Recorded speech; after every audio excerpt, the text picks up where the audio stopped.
Well, NASA just released new images of 3I Atlas, and honestly, this just exposed probably the weirdest anomaly we've seen yet, because the images reveal a jet that is pointing in a direction that should not be physically possible for a natural comet. And I don't just mean the sunward jet we were seeing until now. So in this video, I'll break down what these new images actually reveal and why Avi Loeb is saying this could be the proof we have been waiting for. So on October 2nd, 3I Atlas flew by Mars at about 29 million kilometers away. That sounds far, but in space terms, that's a pretty close shave. Now, orbiting around Mars is a NASA spacecraft called the Mars Reconnaissance Orbiter. On board that spacecraft is a camera called HiRISE, and HiRISE is basically the most powerful spy camera we have ever sent to another planet. So when 3I Atlas flew by, NASA turned this high-powered camera away from Mars and pointed it right at our mysterious visitor.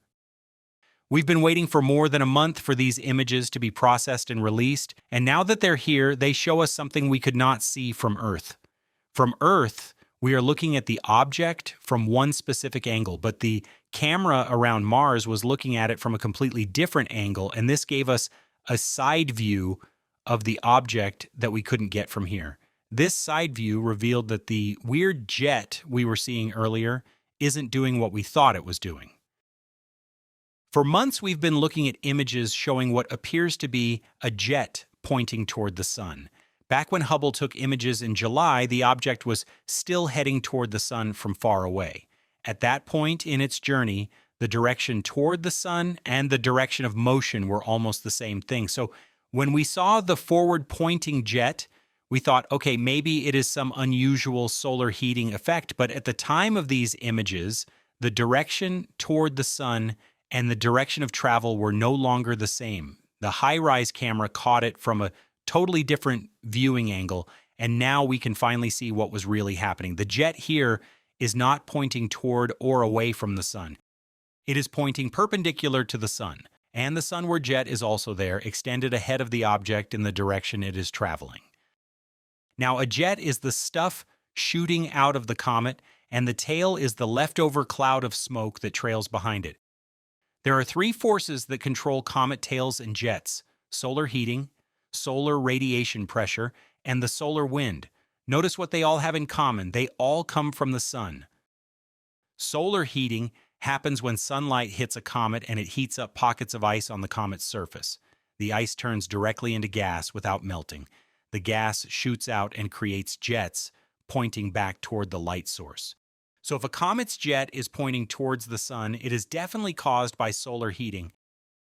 Now, solar radiation pressure is different. Light from the sun actually pushes on the tiny dust particles released from the comet due to solar heating.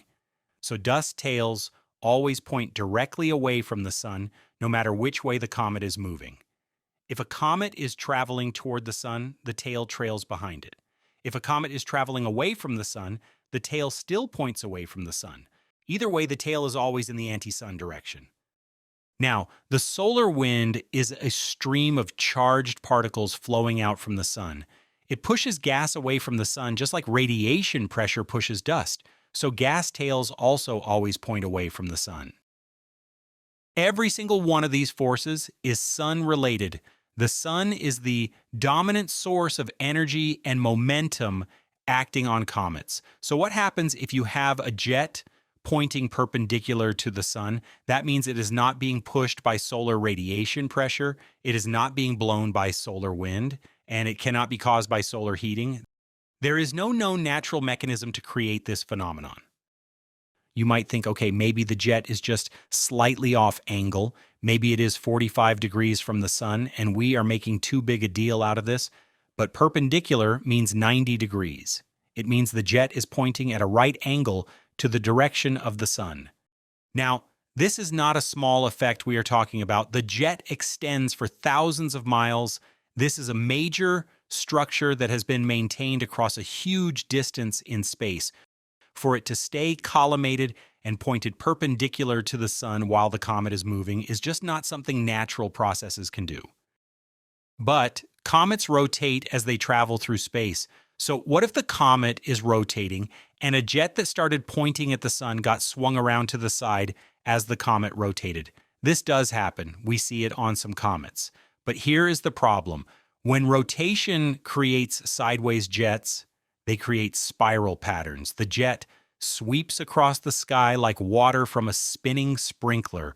You get a curved tail or a spiral structure. 3I Atlas is rotating with a period of about 16 hours. We know this from light curve analysis. So if a solar heated jet was being swung sideways by rotation, we would see it curve and spiral. We would not see a straight collimated jet locked at 90 degrees to the sun extending this far. Even though it's a little blurry, the image shows a straight structure pointing perpendicular to the sun. For this to happen, the source of the jet would need to be continuously active and continuously oriented perpendicular to the sun, even as the comet rotates. That requires either a very specific geometric configuration that somehow stays locked to the sun direction, which makes no sense, or as Avi Loeb suggests, it requires active control. We've studied thousands of comets. We have seen every kind of weird tail configuration you can imagine. Curved tails, split tails, disconnection events where the tail breaks off, anti-tails that appear to point toward the sun due to viewing geometry. But we have never seen a jet that is confirmed to be perpendicular to the sun. Every time we thought we saw something like this, it turned out to be a viewing angle effect. When we looked from a different position or waited for the geometry to change, the jet would reveal itself to be either sun-facing or sun-trailing. The HiRISE image is special because Mars was in the perfect position to see the true three-dimensional geometry. The camera caught 3I Atlas from the side, while the sun was in a totally different direction. There is no viewing angle trick here. The jet really is perpendicular. Shoemaker-Levy 9 broke apart and had complex tail structures, but they were all sun-oriented. Hale-Bopp had multiple jets from different active regions, but every single one was explainable by solar heating of rotating surface features. Oumuamua never showed any jet at all, which is part of why it was controversial. But 3I Atlas is doing something completely new. Avi Loeb thinks this is a technological object, and even though I disagree, I think NASA really should have talked about the anomalies that we can't explain instead of the basic stuff everyone already knows. If you watch to the end, let me know your theories about 3I Atlas and what you think about this newest anomaly revealed after the long silence from NASA. Also, please drop me a like and hype, and I wish you a blessed day.